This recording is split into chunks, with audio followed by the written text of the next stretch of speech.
Hello friends, எல்லோருக்கும் வணக்கம். Welcome to young investor channel. Actually markets பார்த்துருப்பீங்க. மார்க்கெட் பார்த்தீங்கன்னா இன்றைக்கி வந்து ஒரு பிளட் பாத்தில் தான் ட்ரேட் ஆகிட்டு இருக்குது. ஸோ சென்செக்ஸ் 1013 பாயிண்ட்ஸ் கிட்ட நெகட்டிவில் ட்ரேட் ஆகுது. 1.5% காலி. சென்செக்ஸ் 76,297 பாயிண்ட்ஸில் இருக்குது. நிஃப்டி 50 306 பாயிண்ட்ஸ் மேலே நெகட்டிவில் ட்ரேட் ஆகுது. 23,074 பாயிண்ட்ஸில் இருக்குது. பேங்க் நிஃப்டி 49,463 பாயிண்ட்ஸில் ட்ரேட் ஆகுது.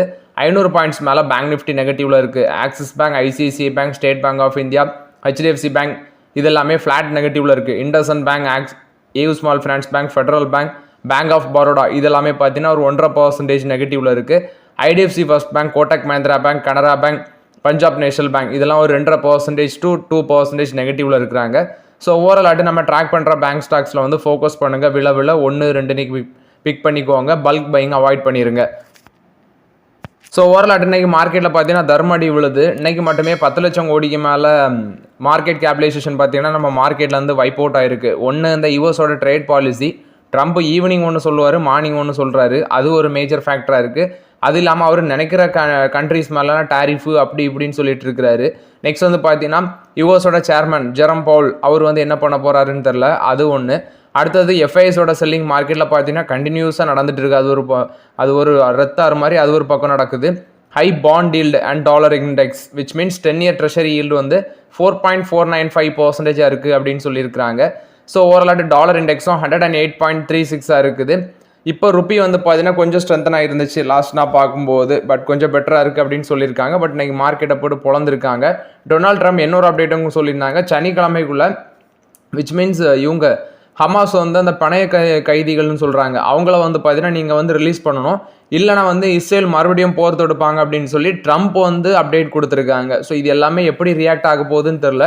பட் அதனால மார்க்கெட்டில் நீங்கள் கேட்குறது எல்லாமே ஓவர் வேல்யூடுன்னு சொல்கிறீங்க. பட் எது வந்து அண்டர் வேல்யூடு அப்படின்னு சொல்லி எது தான் வாங்கன்னு சொல்லி அண்டர் வேல்யூட் ஸ்டாக்லேயும் அடி விழுது, ஓவர் வேல்யூட் ஸ்டாக்லேயும் அடி விழுது. பட் நம்ம பிக் பண்ணதை பொறுத்து தான் இருக்குது. டாடா மோட்டர்ஸ் நான் 965 கன்சிடர் பண்ணேன். இன்றைக்கி அதோட ப்ரைஸை பாருங்கள். இன்றைக்கி ஒரு ஃப்ரெஷ் 50 வீக் லோ டச் பண்ணியிருக்கு. 675 வந்திருக்கு டாடா மோட்டர்ஸ். இப்போ வந்து 678 சம்திங்கில் ட்ரேட் ஆகுறாங்க. பட் ஒரு ஆப்பர்ச்சுனிட்டி தான் டாடா மோட்டர்ஸில். அடி விழுந்துட்டே தான் இருக்குது. எவ்வளோத்துக்கு டவுன் போகும்னு தெரில. கொஞ்சம் ப்ரெஷர் ஃபேஸ் பண்ணுறாங்க டாடா மோட்டர்ஸ். பட் நான் 965 இப்போ வரைக்கும் பார்த்தீங்கன்னா டாடா மோட்டர்ஸில் ஃபோக்கஸ் பண்ணிட்டு இருக்கிறேன். இன்றைக்கி ஒரு ஃப்ரெஷ் 50 வீக் லோ டச் பண்ணியிருக்கு. அது போக அமர்ராஜா பேட்டரிஸ் நான் 1200 மேலே இருக்கும்போதே அதை டிஸ்கஸ் பண்ணிட்டு இருக்கிறேன், வெயிட் பண்ணுங்கன்னு சொல்லி. இன்றைக்கி வந்து 1000 பிரேக் பண்ணி 994 வந்திருக்கு Amara Raja energy and mobility limited. But அதுவும் பார்த்தீங்கன்னா ஆப்பர்ச்சுனிட்டி இன்னும் இருக்குது. விச் மீன்ஸ் கொஞ்சம் பொறுமை காக்கும்ங்கிறது என்னோட கருத்து. அமர்ராஜா பேட்டரிஸில் 19 டைம்ஸ் ஏர்னிங்ஸில் இருக்கிறாங்க. இன்னும் ஒரு 100 to 150 rupees டவுன் போகலாம்ங்கிறது என்னோட கருத்து. அதனால Amara Raja energy and mobility லிமிடெட்டில் wait பண்ணலாங்கிறது என்னோட ஒப்பீனியன். ஆனால் மார்க்கெட்டில் வந்து பார்த்தீங்கன்னா எதையுமே கெஸ் பண்ண முடியாது அப்படின்னு சொல்லலாம். குறிப்பாடு நேரத்து கிராசிம் இண்டஸ்ட்ரீஸோட ரிசல்ட்ஸ் என்ன கண்டிஷன் சொல்லி நீங்கள் லாஸ்ட் வீடியோவில் பார்த்துருந்தாலே தெரியும். ரிசல்ட்ஸ் அடி தான் வாங்கியிருந்துச்சு. ஆனால் இன்றைக்கி அந்த ஸ்டாக் ப்ரைஸ் வந்து 1% பாசிட்டிவில் இருக்குது. பட் ஈச்சர் மோட்டார்ஸ் அந்த மாதிரி நல்ல ரிசல்ட்ஸ் போஸ்ட் பண்ண கம்பெனிஸோட ஸ்டாக் ப்ரைஸ்லாம் பார்த்தீங்கன்னா பிளட் பாத்தில் போயிட்டு இருக்குது. நெக்ஸ்ட் பார்த்தீங்கன்னா நம்ம ட்ராக் பண்ணுற நாட்கோ ஃபார்மா இன்றைக்கி அது 3% அவுட்டு 1243 ட்ரேட் ஆகிட்டு இருக்காங்க. ஸோ அதுலேயும் ஒரு கண்ணு வச்சுக்குவாங்க. ரெட்டிஸ் பார்க்கும்போது ஒரு 1.5% நெகட்டிவ்ல இருந்தாங்க. 1207 இருக்குது டாக்டர் ரெட்டி லெபார்டரிஸ். பட் அதுலேயும் ஒரு கண்ணு வச்சுக்கோங்க. இந்த 2 தான் ஃபார்மா ரேடாரில் நம்ம இப்போ ஃபோக்கஸில் வச்சுருக்கிறோம். நெக்ஸ்ட் பார்த்தீங்கன்னா கெயில். ஆக்சுவலி இன்றைக்கி அவங்க ஒரு அப்டேட் கொடுத்துருந்தாங்க. யூஎஸ் லிக்விஃபை நேச்சுரல் கேஸ் பிளான்ட்டில் வந்து ஸ்டேக் பை பண்ணுறதுக்கு. அது மட்டும் இல்லாமல் யூஎஸ் எல்என்ஜி கூட வந்து பார்த்தீங்கன்னா ஒரு லாங் டேர்ம் சப்ளை டீல் போடுறது சம்மந்தமாட்டு பேச்சுவார்த்தையில் இருக்கிறாங்க அப்படின்னு சொல்லி ரீசன் பார்க்கும்போது ட்ரம்ப் வந்ததுக்கப்புறம் இந்த நியூ ப்ராஜெக்ட்ஸுக்கு வந்து பார்த்தீங்கன்னா எக்ஸ்போர்ட் பெர்மிட் வந்து பேன் பண்ணியிருக்கிறாங்க. இதனால வந்து பார்த்தீங்கன்னா எல்என்ஜி சப்ளை சம்மந்தமாட்டு இவங்க கெயில் வந்து அவங்கள இம்ப்ரூவ் பண்ணிக்கிறதுக்கு யூஎஸ் எல்என்ஜி நேச்சுரல் கேஸ் பிளான்ட்டில் ஸ்டேக் பை பண்ணுறதுக்கும் ஒரு லாங் டேர்ம் டீல் போடுறதுக்கும் பேச்சுவார்த்தையில் இருக்கிறாங்க. இது மட்டும் இல்லாமல் இது உங்கள் கெயில் வந்து பார்த்தீங்கன்னா கரண்டாட்டு 6.2% ஆஃப் த எனர்ஜி மிக்ஸ் வச்சுருக்காங்க கேஸ் செக்மெண்ட்டில். அதை 2030 வந்து 15% அதிகரிக்கிறதுக்கு பிளான் போடுறாங்க. ஏன்னா இந்தியா வந்து பார்த்தீங்கன்னா 4th largest LNG இம்போர்ட்டராக இருக்குது. ஸோ கெயில் தான் இந்தியாவில் வந்து டாப் கேஸ் டிஸ்ட்ரிபியூஷன் செக்மெண்ட்லையும் இருக்கிறாங்க. ஸோ இன்றைக்கி கெயிலில் இவ்வளோ பாசிட்டிவ் அப்டேட் வந்தாலும் இன்றைக்கி ஒரு ஃப்ரெஷ் 50 வீக் லோ 160 ரூபாய்க்கு வந்துடுச்சு கெயில். 3% இன்னைக்கு காலி. பட் இப்போதைக்கு நான் பிஎஸ்சி செக்டார் பக்கம் போகிற ஐடியாவே இல்லை. வெயிட் பண்ணிட்டு தான் இருக்கிற போகிறேன் பிஎஸ்சி செக்டாரில். அது ஒரு டைம் வரும்போது உள்ளே போகலான் இருக்கிறேன். ONGC which means oil and natural gas corporation இவங்க வந்து பிபி அவங்களோட ஒரு கொலாபரேஷனில் வராங்க. Production, trading and other energy செக்டாரில் வந்து விச் மீன்ஸ் இந்தியா இன்டர்நேஷனலி இந்த செக்டாரில் ஃபோக்கஸ் பண்ணுறதுக்கு மெமரம் ஆஃப் அண்டர்ஸ்டாண்டிங் பிபி கூட போட்டிருக்காங்க. டெக்னிக்கல் சர்வீஸ் ப்ரொவைடர் கம்பெனி தான் இந்த பிபி. குறிப்பாட்டி இவங்க வந்து பார்த்தீங்கன்னா இவங்க ரிலையன்ஸ் இண்டஸ்ட்ரீஸ் கூட இந்த பிபி வந்து மெமரம் ஆஃப் அண்டர்ஸ்டாண்டிங் பார்ட்னர்ஷிப்பில் தான் இருக்கிறாங்க. ஸோ இப்போ ஓஎன்ஜிசியும் ட்ரேடிங் எக்ஸ்ப்ளோரேஷன் ப்ரொடக்ஷன் சம்மந்தமாட்டு இந்த பிபி கூட நாங்கள் பார்ட்னர்ஷிப்பில் வரோம்னு சொல்லி அப்டேட் கொடுத்துருக்காங்க. நெக்ஸ்ட் பார்த்தீங்கன்னா ஈச்சர் மோட்டார்ஸ் இன்னைக்கு 7% அவுட்டு. நல்லா தானையா இருந்த ஏன் உனக்கு இந்த நிலமை அப்படின்னு சொல்லி பார்த்தீங்கன்னா இன்னைக்கு ஸ்டாக் ப்ரைஸ் 4954 ரூபா வரைக்கும் போச்சு. இப்போ 4957 ரூபாவில் ட்ரேட் ஆகுது. 7% அவுட்டு. காரணம் என்னன்னா ரிசல்ட்ஸ் பெட்டராக தான் இருந்துச்சு. நான் நேற்றே அனௌன்ஸ்மெண்ட் பண்ணியிருந்தேன். அவங்களோட மேனேஜ்மெண்ட்டில் வந்து பார்த்தீங்கன்னா நிறைய சேஞ்சஸ் பண்ணுறாங்க. விச் மீன்ஸ் மேனேஜ்மெண்ட்டில் ரீஷஃபில் நடக்குது. இது வந்து பார்த்தீங்கன்னா மார்க்கெட் அக்செப்ட் பண்ணல. அந்த பேசிஸில் அந்த ஈச்சர் மோட்டார்ஸை போட்டு இன்னைக்கு பிளந்துருக்காங்க. இதான் ரீசனாக இருக்கும்னு நான் எக்ஸ்பெக்ட் பண்ணுறேன். அது போக ஐடிஸில் ஒரு அப்டேட்டு. ஐடிசி இன்னைக்கு வந்து பார்த்தீங்கன்னா விச் மீன்ஸ் இன்னைக்கு வந்து ஐடிசியோட டிவிடெண்டுக்கான எக்ஸ்டேட். ஐடிசி இன்னைக்கும் அடி விழுந்திருக்கு. 417 ரூபா வந்திருக்காங்க. அவங்களோட 50 வீக் லோவில் இருந்து பார்க்கும்போது கிட்டத்தட்ட ஒரு 18 ரூபா அந்த ரேஞ்சில் தான் பார்த்தீங்கன்னா அதிகமாக இருக்குது. எகைன் வந்து ஐடிசி ஒரு ஃப்ரெஷ் 50 வீக் லோ டச் பண்ணும் போல தெரியுது. 400 ரூபாய்க்கு கீழே வந்துடுச்சுன்னா விச் மீன்ஸ் 399 50 வீக் லோ அது கீழே போக கூட பாசிபிலிட்டிஸ் இருக்குது. 1-2-1-2 அந்த ஃபார்முலாவே ஃபாலோ பண்ணலாங்கிறது என்னோட ஒப்பீனியன். ஆல்கோட ரிசல்ட்ஸ் வந்துருந்து ப்ராஃபிட் 3 மடங்கு அதிகரிச்சிருக்குன்னு சொல்லியிருக்காங்க. 1566 கோடியாக இருக்குது. அது போக ரெவன்யூ ஃப்ரம் ஆப்ரேஷன் 39.3% இன்க்ரீஸ் ஆயிருக்கு. 4662 கோடி. எபிட்டா 200% அதிகரிச்சிருக்கு. 2327 கோடியாக இருக்குது. எபிட்டா மார்ஜின் 49.9% இருக்குது. இன்ட்ரீம் டிவிடெண்ட் போர்டு அனௌன்ஸ் பண்ணியிருக்காங்க. 4 ரூபா டிவிடெண்ட் சொல்கிறாங்க. Interim dividend February 14 record date. March 10 அந்த டிவிடெண்ட் பேமெண்ட் ஆகும்னு சொல்லியிருக்காங்க. இது நால்கோ போஸ்ட் பண்ண ரிசல்ட்ஸ் அப்டேட். எம்டார் டெக்னாலஜிஸ் இது வந்து டிஃபென்ஸ் அண்ட் ஏரோஸ்பேஸ் செக்மெண்ட்ல இருக்கிற கம்பெனி. ப்ராஃபிட் 50% அதிகரிச்சிருக்குன்னு சொல்லியிருக்காங்க. 15.9 crores. ரெவன்யூ 47.3% அதிகரிச்சிருக்கு.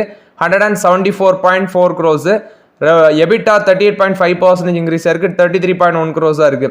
எபிட்டா மார்ஜின் குறைஞ்சிருக்குன்னு சொல்லியிருக்காங்க. 19% குறைஞ்சிருக்கு.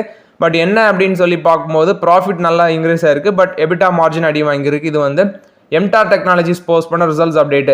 2 to 3 days பின்னாடி நான் உங்கள்ட்ட அப்டேட் பண்ணியிருந்தேன். ஏர்டெல் வந்து என்ன பண்ணியிருந்தாங்கன்னா அவங்களோட international service which means message international voice இதை வந்து நாங்கள் எக்ஸிட் பண்ணுறோம் அப்படின்னு சொல்லி இன்டர்நேஷனல் சர்வீஸை வந்து எக்ஸிட் பண்ணுறோம்னு சொல்லி இவங்க ஏர்டெல் சொல்லியிருந்தாங்க. இது வந்து வோடஃபோன் ஐடியா, டாடா கம்யூனிகேஷன், அடுத்தது வந்து பார்த்தீங்கன்னா ஐ திங்க் ஜியோ, இவங்களுக்கு எல்லாமே பெனிஃபிட் அப்படின்னு சொல்லி நான் நினைக்கிறேன்.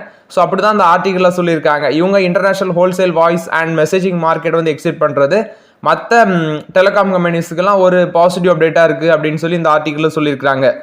HDFC லைஃபும் பாலிசி பஸாரும் வந்து ப்ரீமியம் டேம் இன்சூரன்ஸ் வந்து இன்ட்ரடியூஸ் பண்ணியிருக்காங்க. இதில் வந்து 100% கிளைம் அஷூரன்ஸ் உண்டு அப்படின்னு சொல்லி அப்டேட் சொல்லியிருக்காங்க. இது வந்து HDFC லைஃப் ப்ளஸ் வந்து பாலிசி பஸார் தான் இதை இன்ட்ரடியூஸ் பண்ணியிருக்காங்க. நெக்ஸ்ட் பார்த்தீங்கன்னா BPCL வந்து ADNOC அந்த கம்பெனி கூட வந்து LNG சப்ளை டீலுக்கு வந்து பேச்சுவார்த்தையில் இருந்தாங்க. ஸோ இப்போ ADNOC கம்பெனி என்ன சொல்கிறாங்கன்னா அந்த 5 year LNG டீல் சப்ளை டீலுக்கு வந்து பார்த்தீங்கன்னா இப்போ அக்ரி பண்ணியிருக்காங்க. அது போக இந்தியன் ஆயில் கார்பரேஷனும் விச் மீன்ஸ் இவங்க கெயில் எல்லாமே பார்த்தீங்கன்னா US கம்பெனியோட LNG டீல் சப்ளைக்கு பேச்சுவார்த்தையில் இருந்தாங்க. ஸோ இப்போ இந்தியன் ஆயில் கார்பரேஷனும் வந்து விச் மீன்ஸ் யூஎஸோட ஒரு கம்பெனி ஷெனீர் அப்படிங்கிற ஒரு கம்பெனியோட பேச்சுவார்த்தையில் இருந்திருக்காங்க.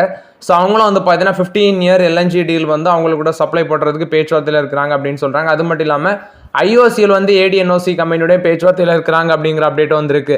இந்தியன் ஆயில் கார்பரேஷனோட MD வந்து என்ன சொல்லியிருக்காங்கன்னா சேர்மன் அவங்க வந்து நாங்கள் ரஷ்யாவில் வந்து பார்த்தீங்கன்னா க்ளீன் ஆயிலை தான் கன்சிடர் பண்ணோம். அது எப்படின்னா க்ளீன் ஆயில்னா சுத்தமான எண்ணெய் அப்படின்னு அவங்க மென்ஷன் பண்ணலை. அதாவது யூஎஸ் வந்து ரஷ்யன் க்ரூட் ஆயில் மேலே சான்ஷன் போட்டிருக்காங்க அப்படின்னு சொல்லி நிறைய பேர் சொன்னாங்க. பட் வந்து சான்ஷன் ஃப்ரீ க்ரூட் ஆயிலை தான் நாங்கள் வந்து பர்ச்சேஸ் பண்ணுறோன்னு சொல்லி இந்தியன் ஆயிலோட சேர்மன் வந்து அப்டேட் கொடுத்துருக்காங்க.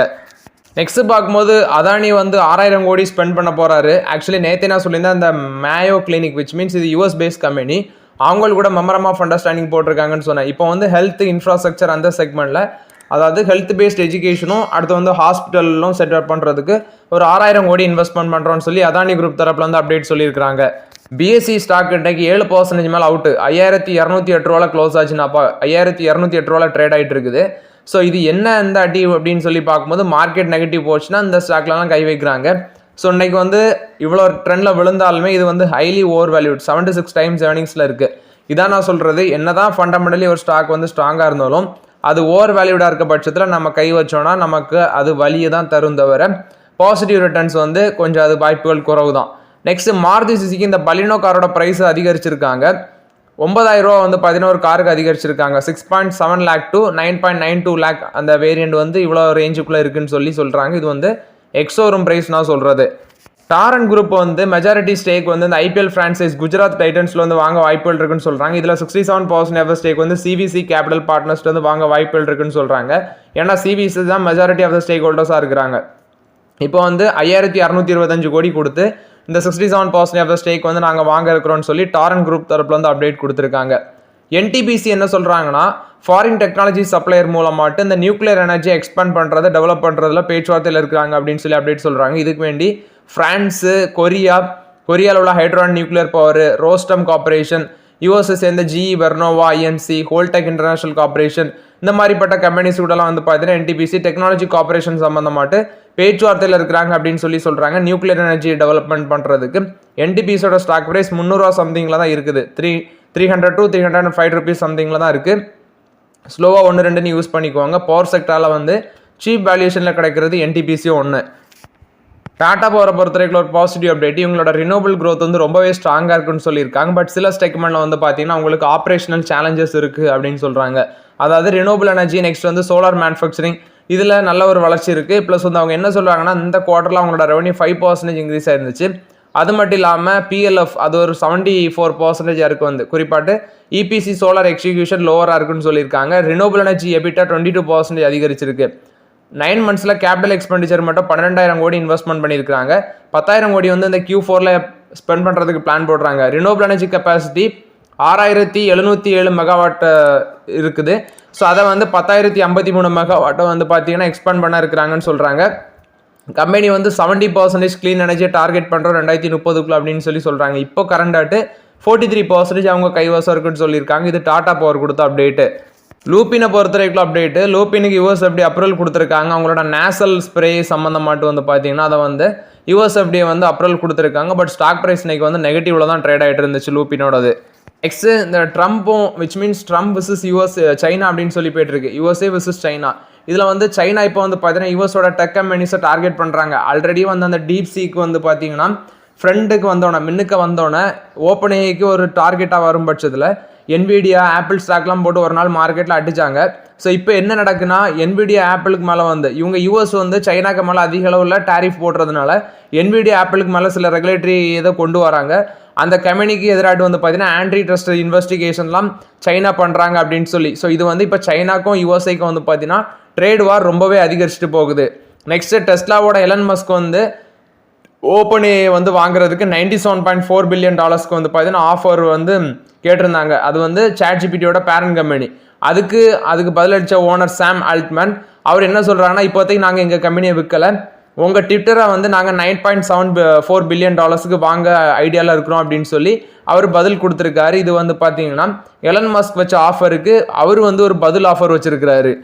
பர்கர் பெயிண்ட்ஸ் அக்ஸோ நோபல் இந்தியாவை வந்து வாங்குறதுக்கு பேச்சுவார்த்தையில் இருந்தாங்க. பட் அந்த ரேஸ் வந்து அவங்க எக்ஸிட் பண்ணிட்டாங்க. ஏன்னா வேல்யூஷன் ரொம்பவே அதிகமாக இருக்குன்னு சொல்லி அவங்க எக்ஸிட் பண்ணிட்டாங்க. ஸோ ஓகே ஃப்ரெண்ட்ஸ், ஆக்சுவலி இந்த வீடியோவில் சில இம்பார்ட்டன்ட் அப்டேட்ஸ் எல்லாமே டிஸ்கஸ் பண்ணோம். இந்த வீடியோ உங்களுக்கு பயனுள்ளதாக இருக்கும்னு நினைக்கிறேன். பயனுள்ளதாக இருந்துச்சுன்னா லைக் பண்ணுங்கள், சப்ஸ்கிரைப் பண்ணுங்கள், கமெண்ட் பண்ணுங்கள். Okay friends, thank you.